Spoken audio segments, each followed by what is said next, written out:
这个是肉身花，你看到那个彩色的虫不是萤火虫哦，你看呢，还会交尾巴哦，就是要繁殖，要交配繁殖。这个那个是肉身花，这个是秋葵了哦，这秋葵你看这个豆荚都已经干枯掉了，现在这个时机赶快采收，用旋转的把它转下来，如果有剪刀比较快，要不然太慢的话采收它会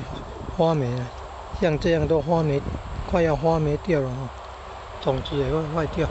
如果剥开啊，种子用塑胶袋装好，有的还要包那个报纸，然后放冰箱的门那边呢冷藏，到明年2月份可以种了。